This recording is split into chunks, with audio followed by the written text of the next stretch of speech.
जीवन कशासाठी पाहिजे?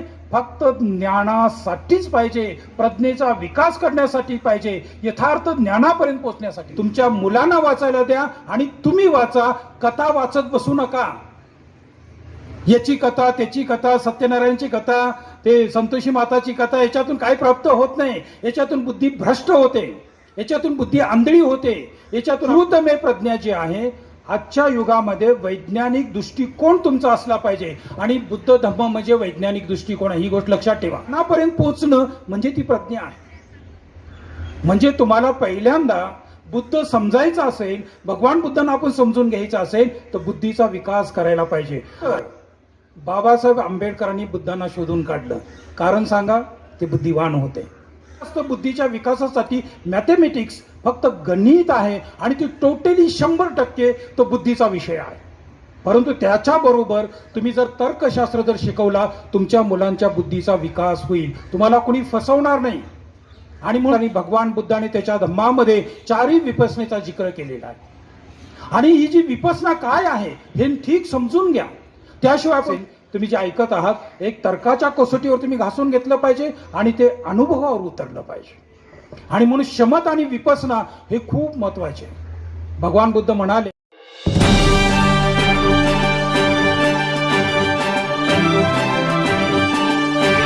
सत्य ज्ञान, यथार्थ ज्ञान पाहायचं असेल तर प्रज्ञेचा विकास केला पाहिजे.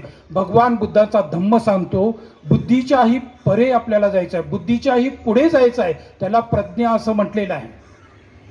म्हणून बुद्धी आणि प्रज्ञा एक नाही. नंबर 1 श्रुतमय प्रज्ञा.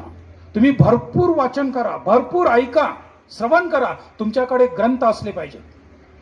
विनय पिटक, शुद्ध पिटक, अभिधम्म पिटक, हा सगळा भाग तुमच्याकडे असला पाहिजे. किती लोकांकडे आहे?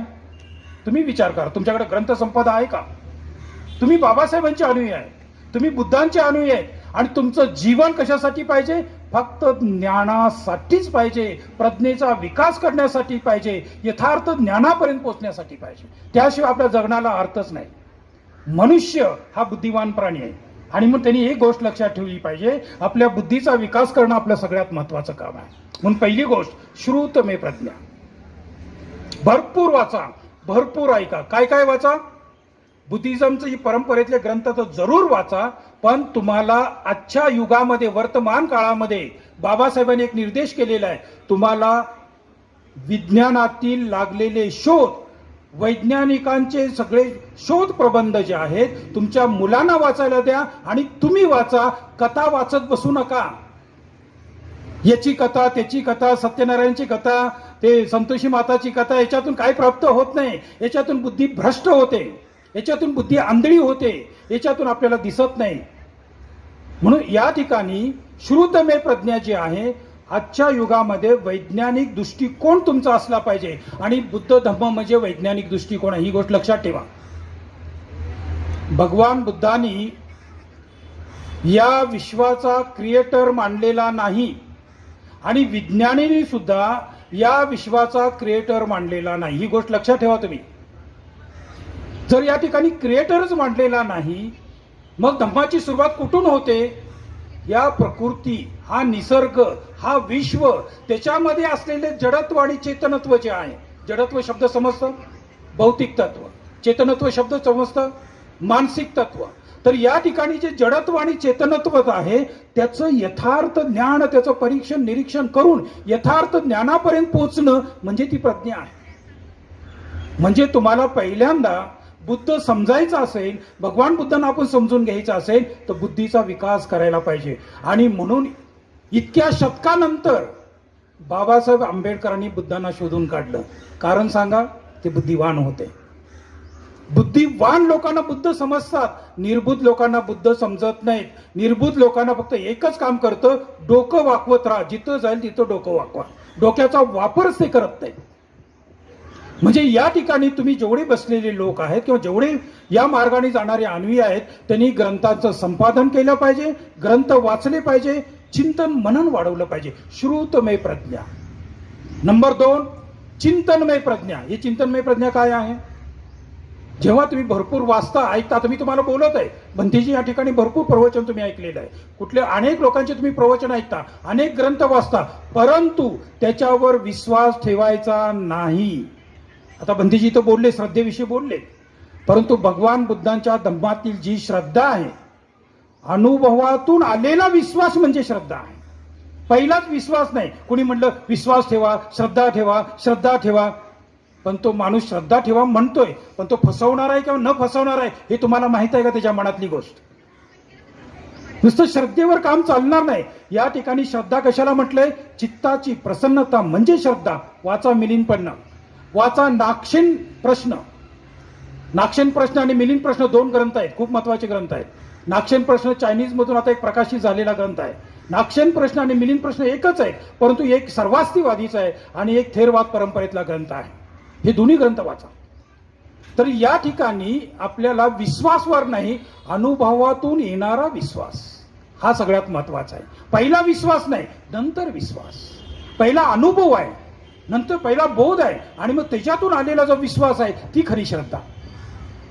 तर या ठिकाणी तुम्हाला चिंतनमय प्रज्ञा वाढवायचे.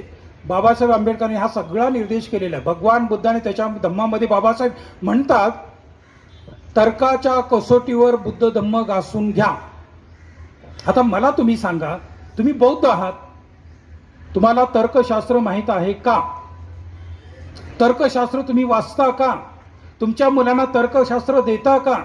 बाबासाहेब आंबेडकरांनी सांगितलं, तर्कशास्त्रावर, तर्काच्या कसोटीवर घासून घ्या. आणि बुद्धिस्ट परंपरा पूर्ण तर्कनिष्ठ आहे. सायन्स पूर्ण तर्कनिष्ठ आहे. बुद्धिस्ट परंपरा पूर्ण तर्कनिष्ठ आहे. आणि बाबासाहेबांनी सांगितलं की तर्काच्या कसोटीवर घासून घ्या. तर तुम्ही तर्क म्हणजे बुद्धीचा विकास करायला पाहिजे. तर्काने विकास, तर्कशास्त्राचा विकास केला पाहिजे. दिगनाग, वसुबंधू दिगनागचा आणि धर्मकीर्तीचा एक ग्रंथ आहे, न्यायबिंदू नावाचा ग्रंथ. तुम्ही तुमच्या मुलाला वाचायला द्या. तुम्ही जे स्कूलला मुलं पाठवता, कॉलेजला मुलं पाठवता, युनिव्हर्सिटीला मुलं पाठवता, एकालाही तर्कशास्त्र माहित नाही. माणसाची बुद्धी पायानी नाही चालत, माणसाची बुद्धी तर्कानी चालते. बाबासाहेब तर्कनिष्ठ होते. एखादा मुद्दा जर स्पष्ट करून द्यायचा असेल, इतका तर्कनिष्ठ असायचा की त्याला कोणी खोडू शकत नाही. बाबासाहेबांनी लिहिलेले ग्रंथ आज सुद्धा मोठमोठे विद्वान जे पैलवान आहेत डोक्याचे, त्यांना आजही बाबासाहेबांना चित करता येत नाही. त्याचं कारण काय? ते तर्कनिष्ठ ग्रंथ आहे, ते विज्ञाननिष्ठ ग्रंथ आहे, ते अनुभवनिष्ठ ग्रंथ आहे. तर तुम्ही लक्षात ठेवा, तुम्ही या मार्गाने चाललेला आहात ना. या मार्गाने जाणं म्हणजे उदबत्ती, अगरबत्ती, मेणबत्ती लावून फक्त डोकं वाकवणार नाही, तर डोक्याचा विकास करणं, हे वारंवार लक्षात ठेवा. तुम्हाला तर्कशास्त्राच्या पद्धतीने तुमच्या बुद्धीचा विकास करायला पाहिजे. धर्मकीर्तीचा न्यायबिंदू नावाचा ग्रंथ वाचा. भगवान बुद्ध तर्कनिष्ठ होते, म्हणून भगवान बुद्धांचे मुद्दे आजही कुणी खोडू शकत नाही. त्रिपिटकात त्यांचे जे प्रवचन आहे, आज वर्तमान काळात वाचताना असं वाटतं की भगवान बुद्ध आता आपल्याशी बोलत आहेत, आता भगवान बुद्ध आपल्याला प्रवचन देत आहेत असं वाटतं. इतके आधुनिक आहेत भगवान बुद्धांचे धम्मदेशना. म्हणून तर्कशास्त्र तुमच्या मुलांना शिकवा. कॉलेज, युनिव्हर्सिटीमध्ये शिकवलं जात नाही. फक्त जास्तीत जास्त बुद्धीच्या विकासासाठी मॅथमॅटिक्स, फक्त गणित आहे, आणि ती टोटली 100% तो बुद्धीचा विषय आहे. परंतु त्याच्याबरोबर तुम्ही जर तर्कशास्त्र जर शिकवला, तुमच्या मुलांच्या बुद्धीचा विकास होईल, तुम्हाला कोणी फसवणार नाही. आणि म्हणून बुद्ध सांगतात, श्रुतमय प्रज्ञेनंतर चिंतनमय प्रज्ञा. आणि ती चिंतनमय प्रज्ञा वाद, विवाद, डिबेट, चर्चा या सगळ्यातून ती उत्पन्न होते. त्याला म्हणतात चिंतनमय प्रज्ञा. ज्याप्रमाणे दही घोसळल्यानंतर लोणी बाहेर येतं, त्याप्रमाणे तुम्ही जे ऐकलंय, वाचलंय, त्याला तर्काच्या आधारे घुसळून काढा, आणि मग ते यथार्थ स्वरूपाचे विचार बाहेर येतील. याला काय म्हणतात? चिंतनमय प्रज्ञा. आणि तिसरी प्रकारची प्रज्ञा आहे, त्याला म्हणतात भावनामय प्रज्ञा. काय भावना? हा भावना शब्द शमत आणि विपसनेसाठी आला. बरेच लोक शमत आणि विपसनेच्या विरोधात आहेत. हे करून चालणार नाही. बाबासाहेब आंबेडकरांनी भगवान बुद्धाने त्याच्या धम्मामध्ये कायानुपස්සना, वेदनानुपස්සना, चित्तानुपස්සना, धर्मानुपස්සना, ध्यान, सम्यक समाधी, समाधी याच्यातला फरक एकदम व्यवस्थित पद्धतीने बाबासाहेब आंबेडकरांनी, भगवान बुद्धाने त्याच्या धम्मामध्ये चारही विपसनेचा जिक्र केलेला आहे. आणि ही जी विपसना काय आहे हे ठीक समजून घ्या. त्याशिवाय आपण भावनामय प्रज्ञेपर्यंत जाऊ शकणार नाही, यथार्थ ज्ञानापर्यंत आपण जाऊ शकणार नाही. आणि म्हणून दुसरं जी प्रज्ञा आहे, चिंतनमय प्रज्ञानंतर जेव्हा तुम्ही यथार्थ स्वरूपाचे जे तत्व तुम्ही बाहेर काढता तर्काच्या द्वारे, तेव्हा त्याच्यानंतर तुम्हाला विपसना करायचे. बोधात्मक ज्ञान, अनुभवात्मक ज्ञान, या ठिकाणी अनुभवाला सगळ्यात महत्वाची कसोटी आहे. एखादी गोष्ट आहे आणि नाही हे फक्त तर्कानीच नाही तर अनुभवानी स्पष्ट होतं. म्हणून बाबासाहेब आंबेडकरांनी भगवान बुद्ध आणि त्याच्या धम्मामध्ये भगवान बुद्धांचं वचन किंवा कुणाचंही काय असेल तुम्ही जे ऐकत आहात, एक तर्काच्या कसोटीवर तुम्ही घासून घेतलं पाहिजे आणि ते अनुभवावर उतरलं पाहिजे. आणि म्हणून शमत आणि विपसना हे खूप महत्वाचे. भगवान बुद्ध म्हणाले, जेव्हा बोधी प्राप्त झाली, विद्या उत्पादी, पय्या उत्पादी, अलोको उत्पादी, हे शब्द त्यांच्या मुखातून बाहेर पडले जे आपण वाचतो ग्रंथामध्ये. काय विद्या? विद्या कशाला म्हणतात? जे तुम्ही जर विपसना करत असाल, कायामे कायानुपसना करणाऱ्या साधकाला प्रथम आर्य सत्याची प्राप्ती होते. दुःख आर्य सत्य, दुःख काय आहे त्याचं यथार्थ ज्ञान त्यांना प्राप्त होतं. आणि जेव्हा तो वेदनामे वेदनानुपसना साधना करतो तेव्हा त्याला दुःख समुदय आर्य सत्य प्राप्त होतं. त्याला दुःखाचं कारण कळतं. आणि जेव्हा तो चित्तमे चित्तानुपसना साधना करतो तेव्हा त्याला दुःख निरोध निर्वाणाकडे जाणारा मार्ग त्याला मिळतो. आणि तेव्हा तो धम्मामे धम्मानुपसना साधना करतो तेव्हा त्याला मार्गांग सापडतो. लक्षात ठेवा, ही विद्या आहे. 4 आर्य सत्याला विद्या म्हटलेलं आहे. अविद्या म्हणजे काय? 4 आर्य सत्याचं अज्ञान म्हणजे अविद्या. हे पाली ग्रंथामधले हे सगळे व्याख्या मी तुमच्या समोर ठेवत आहे. म्हणजे या ठिकाणी तुम्हाला या मार्गाने जात असताना पहिलं सगळ्यात महत्वाचं काम आहे बुद्धीचा विकास प्रज्ञेपर्यंत तुम्हाला करायचा आहे. तर काय प्रज्ञा आहे? ती अनुभवाची प्रज्ञा काय आहे? तुम्ही पहा, भगवान बुद्धांच्या धम्माचे ग्रंथ वाचा, अनेक आचार्यांचे ग्रंथ वाचा. त्यांनी या मातीचं परीक्षण केलं, त्यांनी या पाण्याचं परीक्षण केलं, त्यांनी या अग्नीचं परीक्षण केलं, त्यांनी या वायूचं परीक्षण केलं, त्यांनी या आकाशाचं परीक्षण केलं, भौतिक तत्वांचं परीक्षण केलं, त्यांनी मानसिक तत्वाचं चेतन तत्वाचं परीक्षण केलं. आणि म्हणून या ठिकाणी भगवान बुद्धांच्या 2 शिकवणी खूप महत्वाच्या आहेत, ज्याला तत्व म्हणतात. तत्व काय? तत्व आहे एक जडत्व आहे, भौतिक तत्व आहे. हा एक अरूप, एक चेतनत्व आहे. त्याला अरूप म्हणतात. ते रूप नाही, ते भौतिक नाही, ते अरूप आहे. अजूनपर्यंत आपल्या लोकांना समजत नाही. आणि म्हणून पुनर्जन्माच्या बाबतीत सगळे गोंधळ अडकलेला आहे. अभ्यासच नाही तर कळणार काय? कर्मसिद्धांच्या बाबतीत पण तोच प्रॉब्लेम, पुनर्जन्माच्या बाबतीत तोच प्रॉब्लेम, धम्म समजून घेण्याचा तोच प्रॉब्लेम. आणि म्हणून क्रमवार तुम्ही गेलं पाहिजे. श्रुतमय प्रज्ञा, चिंतनमय प्रज्ञा आणि मग भावनामय प्रज्ञा. तुम्ही महासती पट्टाण सुत्त वाचा दिग्गनिकायामध्ये. आणखीन एक ग्रंथाचा तुम्हाला निर्देश करतो. आचार्य कमलशील कृत भावनाक्रम नावाचा ग्रंथ आहे. भावनाक्रम प्रथम, भावनाक्रम द्वितीय, भावनाक्रम तृतीय, पूर्ण विपसनेवर आधारित ग्रंथ आहे. तो तुम्ही वाचा, तुलनात्मक अध्ययन करा, तुम्हाला खूप फायदा होऊ शकेल. जे विपसना साधना करणारे जे साधक आहेत ते ही गोष्ट लक्षात घ्या. विपसना का करतो आपण? काय आहे विपसना? विपसना ही वैज्ञानिक पूर्ण टेक्निक आहे, ही गोष्ट लक्षात ठेवा. त्यातून जर विपसना करणाऱ्या साधकाला या तत्वांचं यथार्थ ज्ञान, परमार्थ ज्ञान प्राप्त होतं.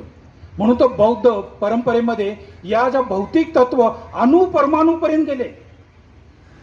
आणि एवढंच नाही, विज्ञान अणुपरमाणूपर्यंत आहे. बुद्धिझम त्या काळी सांगतो अणुपरमाणू सुद्धा त्याचंही अस्तित्व अंतिम मानता येत नाही. अणुपरमाणूचं सुद्धा विभाजन झालेलं आहे आजच्या युगामध्ये. म्हणून 19व्या शतकात बाबासाहेब म्हणतात 19व्या शतकामध्ये भगवान बुद्धांचा विजय झाला. नाही तर लोक अणुपरमाणूला फायनल मानत होते, परंतु भगवान बुद्धांनी म्हटलेलं आहे सब्बे संखारा अनिच्चाती यदा पय्याय पස්සती अथ निबिंदती दुःखे हेस मग्गो विशुद्धिया. जे काय अस्तित्वात आहे जडत्व आणि चेतत्व ते सर्व अनित्य आहे, ते नित्य नाही. त्याच्यावर कारणाचा परिणाम होतो, त्याच्यात बदल होतो, ते तसंच राहणार नाही. आता खूप वैज्ञानिक दृष्टिकोनातून तुम्हाला अभ्यास करावा लागेल, तार्किक दृष्टिकोनातून अभ्यास करावा लागेल. तर या ठिकाणी तुमचं शरीर हे भौतिक तत्व जे काय आहे, बाहेरचे भौतिक तत्व आहेत, ते अणुपरमाणूपर्यंतच नाही, अणुपरमाणूचं सुद्धा विभाजन होतं, ते सुद्धा तसे राहत नाहीत. ही गोष्ट लक्षात ठेवा. म्हणजे पहा या भौतिक तत्वाचं किती उच्चस्तरीय विश्लेषण केलेलं आहे. तर तुमची जी बुद्धी आहे योगी प्रत्यक्ष ज्ञानापर्यंत गेली पाहिजे, त्याला म्हणतात प्रज्ञा. आणि ते ज्ञान कुठलं आहे? एक शब्द वापरतो, ऐकून घ्या, समजो किंवा न समजो त्याची चिंता करू नका. त्या प्रज्ञेच्या ज्ञानाला असं म्हटलेलं आहे निर्विकल्प ज्ञान. तिथं विकल्प नाही, तिथं कल्पना नाही, तिथं प्रत्यक्ष बोध आहे. बुद्धीच्या कक्षेमध्ये कल्पना आहे. एखादी गोष्ट समजून घ्यायची असेल, आपण कल्पना करतो.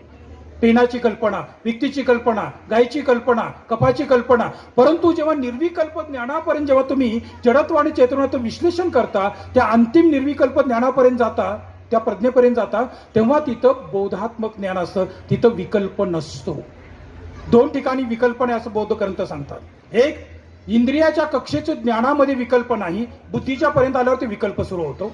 आणि बुद्धीच्या परे जेव्हा आपण विश्लेषण करत, अधिक विश्लेषण करत करत बोधात्मक ज्ञानापर्यंत, निर्विकल्प ज्ञानापर्यंत पोहोचतो, तर तिथं विकल्प नाही. म्हणजे तुम्हाला प्रज्ञा लक्षात आलं ना? प्रज्ञा शब्द वापरता. एखाद्या मुलीचं नाव प्रज्ञा पण असेल, परंतु डोकं आहे का नाही माहित नाही, प्रज्ञा आहे का नाही माहित नाही. म्हणजे लक्षात घ्या, तुम्हाला या मार्गाने जाताना एक काम करायचं, पुण्यसंभार. आता एक दुसरी बाजू सांगतो, इथं थांबतो, कारण बरेच भंतेजी कदाचित बोलणार आहेत, त्यामुळे मी जास्त वेळ घेणार नाही. दुसरी बाजू आहे पुण्यसंभार. पुण्यसंभार काय आहे? शील आहे, दान आहे, वीर्य आहे, शांती आहे.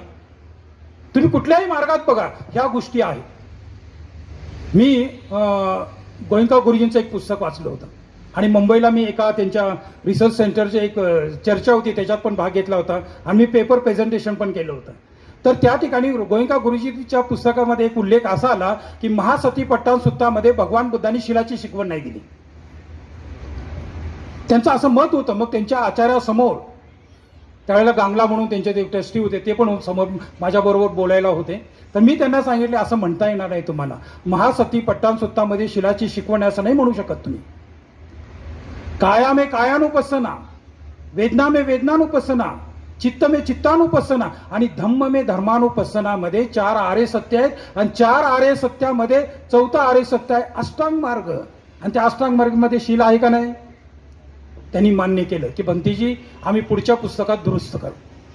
म्हणजे एक लक्षात घ्या, तुम्हाला एक व्यावहारिक मार्ग आहे आणि तो मार्ग आहे करुणेचा, तो मार्ग आहे दयाचा, तो मार्ग आहे प्रेमाचा, तो मार्ग आहे सदाचरणाचा, तो मार्ग आहे नीतीचा आहे, जो समाज नीतीशिवाय राहू शकत नाही. आपले व्यवहार सगळे व्यवहार जे आहेत ते करुणेवर आधारित आहेत. सगळे व्यवहार आपले आहेत प्रेमावर आधारित आहेत. सगळे व्यवहार आधारित आहेत शीलावर आधारित आहे. म्हणून भगवान बुद्धांनी एक बाजूला व्यावहारिक दृष्टिकोन आपल्याला दिला आणि दुसऱ्या बाजूला आपल्याला परमार्थामध्ये पोहोचलं. मी जुनी पुस्तकं वाचली युनिव्हर्सिटीत लिहिणाऱ्या ह्या प्रोफेसर लोकांचे. त्यांनी काय लिहिले माहिती आहे का? भगवान बुद्धांचा धम्म जो आहे तो निवृत्ती मार्गाचा धर्म. अरे नीट वाचा तर पहिलं. व्यवहाराला तेवढाच मजबूत करणार आहे आणि परमार्थामध्ये नेऊन पोहोचवणार आहेत. आणि म्हणून एक गोष्ट लक्षात घ्या, तुम्हाला 2 प्रकारचं काम करायचं आहे. जर आकाशामध्ये पक्षी जर उडायचा असेल त्याला 2 पंख लागतात. आणि या मार्गावर तुम्हाला जर जायचं असेल तर पुण्य संभार आणि ज्ञान संभार हे 2 गोष्टी खूप महत्वाच्या आहेत. त्याला बाबासाहेब म्हणतात धम्म म्हणजे काय, तर ते म्हणतात प्रज्ञा आणि करुणा म्हणजे धम्म आहे. ठीक आहे, तुम्ही खूप शांतपणे ऐकलात, खूप एकाग्रपणे ऐकलात, याबद्दल धन्यवाद. थँक्यू. जय भीम.